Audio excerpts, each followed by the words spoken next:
आज जीरकपुर में भारतीय जनता पार्टी के कार्यालय का उद्घाटन करने आए पंजाब भारतीय जनता पार्टी के अध्यक्ष अश्विनी शर्मा का किसानों द्वारा विरोध किया गया। हालांकि अश्विनी शर्मा पीछे के रास्ते से कार्यालय में पहुंचे। किसी भी प्रकार के उपद्रव से निपटने के लिए भारी संख्या में पुलिस बल तैनात किया गया था। इसी पर बोलते हुए मोहाली के डीएसपी खमरो सिंह ने क्या कहा, सुनिए। देखिए, आज यहाँ पर बीजेपी कार्यालय का उद्घाटन होना है, अश्विनी शर्मा ने आना है और आप देख सकते हैं यहाँ पर पुलिस प्रशासन किस तरह से मौजूद है, क्योंकि यहाँ पर बीजेपी कार्यालय का उद्घाटन होना है और किसानों के जो समर्थन है वो यहाँ पर विरोध प्रदर्शन के लिए पहुँच चुके हैं और उनका सीधा सीधा यही कहना है कि वो कोई विरोध करने नहीं आए हैं, बस अपने सवाल रखने आए हैं। उनके सवालों का जवाब दीजिए। किसानों को आखिरकार बैरिकेडिंग लगाकर क्यों रोका जा रहा है?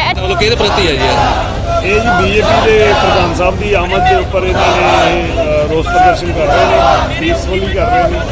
ਸਾਡੀ ਪ੍ਰਸ਼ਾਸਨ ਦੀ ਪੂਰੀ ਤਿਆਰੀ ਹੈ, ਅਸੀਂ ਬੰਦੋਬਸਤ ਕੀਤਾ ਹੋਇਆ। Law and order the situation ਦੇ ਉੱਪਰ ਸਾਡਾ ਕੰਟਰੋਲ ਹੈ, तो ਸਾਨੂੰ ਉਮੀਦ ਹੈ ਕਿ ਪੀਸਫੁਲੀ ਖਤਮ ਹੋਵੇਗਾ। ਇਹਨਾਂ ਦੀ ਕੀ ਮੰਗ ਕੀ ਹੈ ਸਰ ਇਸ ਟਾਈਮ? ਇਹਨਾਂ ਦੀ ਕੀ ਕਰ ਰਹੇ? ਬੇਸਿਕਲੀ ਇੱਕ ਜਿਹੜੇ 3 ਖੇਤੀ ਕਾਨੂੰਨ ਨੇ ਉਹਨਾਂ ਨੂੰ ਰੱਦ ਕਰਾਉਣ ਲਈ ਮੋਦੀ ਸਰਕਾਰ ਤੇ ਭਾਜਪਾ ਸਰਕਾਰ ਦਾ ਵਿਰੋਧ ਕਰ ਰਹੇ ਨੇ। ਅੱਛਾ ਜੀ, ਤੇ ਇਹ ਤੁਹਾਨੂੰ ਪਹਿਲਾਂ ਇਨਫੋਰਮੇਸ਼ਨ ਸੀ ਕਿ ਇਹਦਾ ਵਿਰੋਧ ਹੋਏਗਾ ਜਿੱਥੇ बीजेपी प्रधान ਦਾ? ਸਾਨੂੰ ਆਈਡੀਆ ਨਹੀਂ ਪਤਾ ਹੁੰਦਾ ਕਿਉਂਕਿ ਸਾਡੇ ਵੀ ਫੀਲਡ ਯੂਨਿਟਸ ਨੇ ਜਿਹੜੇ ਕੰਮ ਕਰ ਰਹੇ ਨੇ ਦਿਨ ਰਾਤ। ਸਾਨੂੰ ਪਤਾ ਹੁੰਦਾ ਕਿ ਜਦੋਂ ਵੀ ਕੋਈ ਇਹੋ ਜਿਹੀ मूवमेंट ਹੁੰਦੀ ਹੈ ਚੱਲਦੇ ਨੇ तो ਸਾਨੂੰ अंदाजा होता है। तो आप किसी भी हिंसक घटना के लिए तैयार हैं बिल्कुल इस वक्त? पंजाब पुलिस इतनी सक्षम है कि हम हिंसक घटना होने ही नहीं देंगे। जब हमारे संवाददाता ने किसानों से बात की तो उन्होंने क्या कहा, वह भी सुनिए। आज इस समय मैं जीरकपुर में खड़ी हूँ और यहाँ पर बीजेपी कार्यालय का उद्घाटन होना है। अश्विनी शर्मा जो कि पंजाब के वो है प्रधान है, उन्होंने आना है वहाँ पर और आप देख सकते हैं यहाँ पर किसान पहुँच चुके हैं, किसानों के समर्थन पहुँच चुके हैं, जमकर विरोध कर रहे हैं। उनसे बातचीत करते हैं। सर, आज बीजेपी कार्यालय का उद्घाटन होना है और आप विरोध के लिए पहुँच चुके, क्या कहेंगे? सर, ऐसा है कि मैम, ऐसा है कि इस देश के हर नागरिक को अपने अधिकार का अच्छे से मालूम है और हम यहाँ पर ना तो किसी को परेशान करने आए हैं और ना ही किसी को भयभीत करने आए हैं। हम केवल और केवल इनके जो नेता हैं, वरिष्ठ नेता, उनसे हम ये सवाल करने आए हैं कि जनाब आप बैरिकेड लगा लगा के हमको क्यों रोक रहे हो? आप हमारे सवालों के जवाब तो दीजिए। आपने कानून बनाए हैं, हमें उसके फायदे समझा दीजिए। कार्यालय उद्घाटन का विरोध नहीं करने आए। हमारा विरोध बीजेपी के लिए तब तक जारी रहेगा जब तक ये हमारे सवालों के जवाब नहीं देते। ये कार्यालय किस लिए खोल रहे हैं? अगर ये जवाब ही नहीं देना चाहते हमारे सवालों के, ये कार्यालय क्यों खोल रहे हैं अगर ये सवाल नहीं देना चाहते? तो सीधा सीधा यहाँ पर किसानों के जो समर्थन है उनका ये कहना है कि वो यहाँ पर कोई कार्यालय का उद्घाटन नहीं करने आए, सिर्फ वो सवाल करने आए कि आखिर किसानों को क्यों रोका जा रहा है। कार्यालय के उद्घाटन पर बोलते हुए अश्विनी शर्मा ने क्या कहा, वो भी आपको सुनाते हैं। जमकर विरोध किया जा रहा है। ऐसा है कि विरोध करने वालों को अपना काम करना चाहिए। हिंदुस्तान के लोकतंत्र की ये खूबसूरती है, लेकिन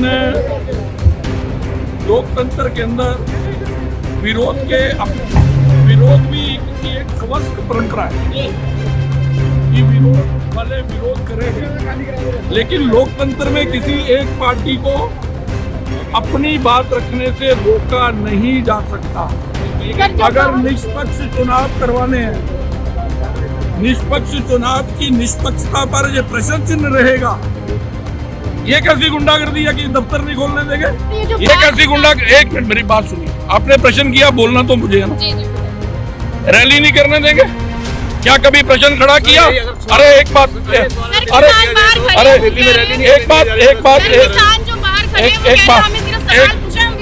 मैं एक बात सुनिए। दिल्ली के अंदर मैं आज नगर निगम पे ही बोलूंगा, मेरी प्रेस कॉन्फ्रेंस किसान आंदोलन पे बहुत हो चुकी है। वो अपना, मेरा केवल ये कहना है, क्या बीजेपी को रैली करने का अधिकार होना चाहिए या नहीं? सर, सबको होना चाहिए। क्या बीजेपी को दफ्तर खोलने का अधिकार होना चाहिए या नहीं? क्या बीजेपी के प्रत्याशी को वोट मांगने का अधिकार होना चाहिए या नहीं? अगर ये तीनों चीजों सुनिश्चित ये गवर्नमेंट नहीं करती है तो इसका मतलब जहाँ पे कानून व्यवस्था नाम की कोई चीज नहीं। बिल्कुल ठीक है, आप जो कह रहे हैं बिल्कुल ठीक है, हम आपकी बात से सहमत हैं। 2 महीने से ज्यादा ऊपर हो गए किसान बैठे हैं, वहाँ पे लोग मर रहे हैं, तो सरकार इस बिल के ऊपर कंसीडर क्यों नहीं? ऐसा है 11 बार वार्ता करना क्या किसान के प्रति केंद्र की सरकार की संवेदनशीलता नहीं है क्या?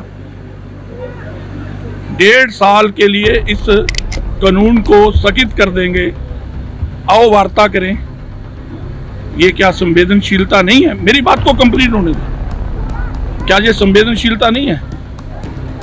जीएसटी आया था, उस समय भी व्यापारियों ने बहुत सारा उसके ऊपर किंतु परंतु किया था। 43 अमेंडमेंट हुए हैं उसमें, 43। और आज वही व्यापारी कहता है कि ये हमारे एक मिनट उसके बाद आज व्यापारी कहता है कि हमें अफसरी राज से, जंजाल से मुक्ति मिली। एक मिनट मेरी बात कंप्लीट नहीं। आप लोगों को प्रश्न करने का अधिकार है, उत्तर देने का अधिकार मेरे पास रहना चाहिए। उसके बाद सरकार क्या कह रही है? पार्लियामेंट का सेशन कल हो रहा था, आप में से किसने सुना मुझे नहीं पता, सुना होगा तो बहुत सारे प्रश्नों का उत्तर भी मिला होगा। सरकार कह रही है ये कानून है। आप ये बताओ, कानून के किस धारा के किस बिंदु पर आपको एतराज है? ऐसा कौन सा बिंदु है, ऐसी कौन सी क्लाज है जिससे किसान का नुकसान हो रहा है? उस पर नगर निगम के चुनाव ऐसा है, पंजाब में उस पर वोट का फर्क ऐसा है कि यहाँ तक नगर निगम का चुनाव है। पहले तो लोग कह रहे थे बीजेपी को कैंडिडेट नहीं मिलेंगे। हमने तय किया था A क्लास और B क्लास और नगर निगम में कमल के निशान पर लड़ेंगे। 20% सीटों पर लड़ने वाली पार्टी आज 70% सीटों पर कमल के निशान पे लड़ रही है।